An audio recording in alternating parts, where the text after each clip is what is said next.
भगवान श्री कृष्ण कहते हैं, अपने लक्ष्यों को हमेशा याद रखिए।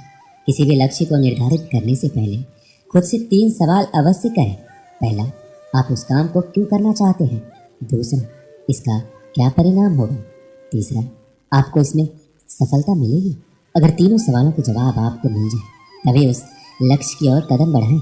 आपने अपने लक्ष्य के लिए क्या रणनीति बनाई है, इसके बारे में कभी किसी को न बताएं। गुप्त रूप से केवल उस दिशा में मेहनत करते रहें। यदि आपके लक्ष्य के मार्ग में कोई विपत्ति है तो उससे घबराकर लक्ष्य को बीच में ना छोड़ें। धैर्य के प्रति विपत्ति का सामना करें और लक्ष्य के प्रति सकारात्मक सोच के साथ प्रयास को जारी रखें। जरूरी नहीं जैसा आपके साथ पहले हुआ है वह आगे भी होगा। आपके भविष्य को संवारने की गुंजाइश हमेशा आपके हाथ में होती है। आसपास कुछ लोग होते हैं जो तेजी से सफल हो जाते हैं और जिंदगी में आगे बढ़ जाते हैं। वहीं कुछ लोग लाख कोशिश के बाद भी जिंदगी में सफल नहीं हो पाते। उन्हें सबसे पहले अपने लक्ष्यों को तय करने की जरूरत होती है, जिससे कि पता चल सके कि किस दिशा में आगे बढ़ना है और मेहनत करनी है। जिंदगी में सफल होने के लिए अगर लक्ष्य तय करने में दिक्कत होती है तो इन बातों को हमेशा याद रखिए। आप दूसरों के मुताबिक लक्ष्य चुनने की बजाय अपने हिसाब से लक्ष्य को चुनिए। जब काम को आप अपने तरीके से हैंडल करने की कोशिश करेंगे तो लक्ष्य निर्धारित करना आसान होगा। सपने देखना अच्छी बात है, लेकिन सपने को अगर हकीकत में पूरा करना चाहते हैं तो मन से समझने की कोशिश करें कि आप क्या चाहते हैं। लक्ष्य निर्धारित करने के लिए उन्हें पूरा करने के लिए कितने सोर्स हैं, उस हिसाब से लक्ष्य निर्धारित करें और आगे बढ़ें। बड़ा लक्ष्य तय करने से अच्छा है कि हमेशा छोटे लक्ष्य बनाएं। मैं आपको इसे एक कहानी के माध्यम से समझाता हूँ। एक गांव में एक नौजवान था जो अपने जीवन में बहुत कुछ हासिल करना चाहता था। उसके मन में कई सपने थे और वो हमेशा अपने लक्ष्य को लेकर उत्साहित रहता। लेकिन बीच बीच में उसके दोस्त और रिश्तेदार उसे ताने मारते, ये सब तेरे बस की बात नहीं है, तू इतना बड़ा सपना देख रहा है, ये तो कभी पूरा नहीं हो सकता। शुरुआत में उसने अपने सपनों को लेकर काफ़ी मेहनत की, लेकिन समाज की बातों ने उसे हिलाकर रख दिया। धीरे धीरे उसका आत्मविश्वास डगमगाने लगा और एक दिन वो हार मानने की कगार पर पहुंच गया। वो सोचने लगा सच में वो अपने लक्ष्य को नहीं पा सकता। फिर एक दिन उसकी मुलाकात एक बुजुर्ग से हुई जो अपने अनुभवों से भरपूर थे। उन्होंने नौजवान के चेहरे पे चिंता और हताशा देखी तो उन्होंने इसका कारण पूछा। नौजवान ने अपनी सारी बातें साफ साफ बता दी। बुजुर्ग ने मुस्कुराते हुए उसे समझाया, बेटा, सफ़र में कई बार ऐसी मुश्किलें आएंगी, लोग ताने देंगे, हंसेंगे, रोकेंगे, लेकिन अगर तुम अपने लक्ष्य के लिए गंभीर हो तो कोई भी रुकावट तुम्हें नहीं रोक सकती। एक बात हमेशा याद रखना, जब तक तुम अपने लक्ष्य को याद रखोगे, उस पर डटे रहो, तब तक तुम्हारी जीत निश्चित है। बुजुर्ग की बातें सुनकर नौजवान के मन में फिर से जोश भरा है। उसने अपने लक्ष्य को फिर से मन से अपनाया और लोगों की बातें अनसुनी करके पूरी मेहनत के साथ काम में जुट गया। धीरे धीरे उसके प्रयासों का असर दिखने लगा और अंततः उसने अपने सपनों को साकार कर लिया। उसकी मेहनत और बुजुर्ग के उस छोटे से समझाने में उसे याद दिलाया कि लक्ष्य को हमेशा याद रखना चाहिए, क्योंकि जब आप अपने रास्ते पर अडिग रहते हैं तो किसी भी मुश्किल को पार करना मुमकिन हो जाता है। भागवत गीता में भगवान श्री कृष्ण ने कर्म और फल के बीच एक संबंध बताते हुए कहा है कि हमें कर्म करना चाहिए, लेकिन फल की चिंता नहीं करना चाहिए, क्योंकि हम अपने कर्म फल के बारे में पूर्वानुमान लगा सकते हैं, लेकिन फल निश्चित नहीं होता। इसलिए फल की चिंता करना निरर्थक है और उससे हमें अत्यधिक चिंता और तनाव का सामना करना पड़ता है। कर्म हमारा कर्तव्य है, लेकिन हमें कर्म फल के बंधन से मुक्त होकर कर्म करना चाहिए।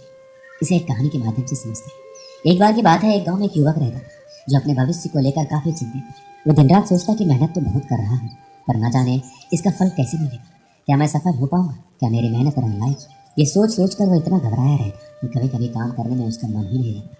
एक दिन उसकी मुलाकात एक साधु से हुई जो दूर के गांव से आए थे। युवक ने साधु को अपनी चिंता जताई कि मैं मेहनत तो बहुत करता हूँ, लेकिन हर वक्त यही सोचता हूँ कि इसका परिणाम क्या है, क्या मैं सफल हो पाऊंगा।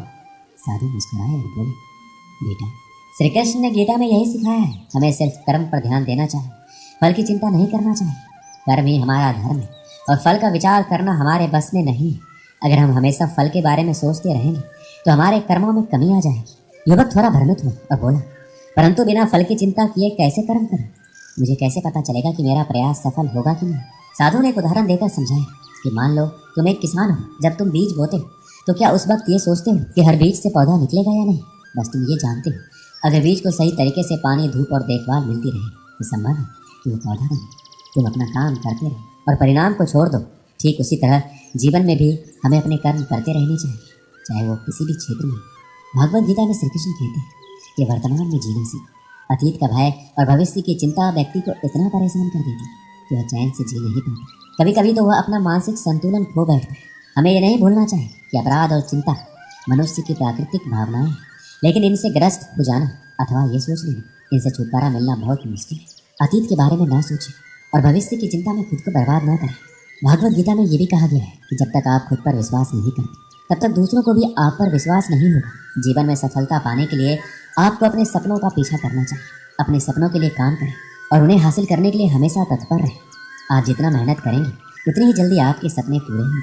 भागवत गीता का एक और महत्वपूर्ण उद्देश्य है क्रोध, गुस्सा, ईर्ष्या।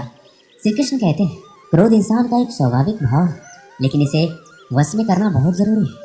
क्रोध एक ऐसा भाव है जो व्यक्ति के मन, मस्तिष्क, शरीर पर गहरा प्रभाव डालता है। यदि इसे सही समय पर रोका ना जाए तो ये हमारे जीवन में बड़ी समस्याओं का कारण बन जाता है।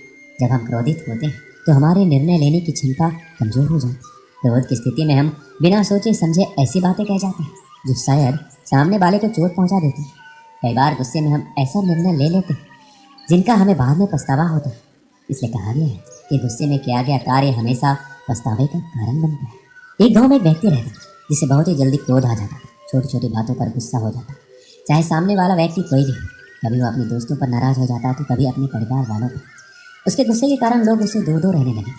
उसे इस बात का एहसास नहीं था कि उसके गुस्से की वजह से लोग उससे परेशान होते। वह धीरे धीरे अकेला होता जा रहा था। एक दिन गांव में एक साधु आए।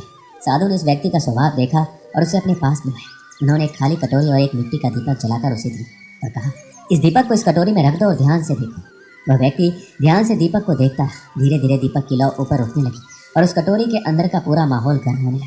साधु ने उससे कहा, बेटा, जिस तरह यह दीपक अपने चारों ओर गर्मी फैलाता है, उसी तरह क्रोध भी हमारे आसपास के माहौल को गर्म और अशांत कर देता है। यह सिर्फ दूसरों को नहीं बल्कि हमें भी जलाता है।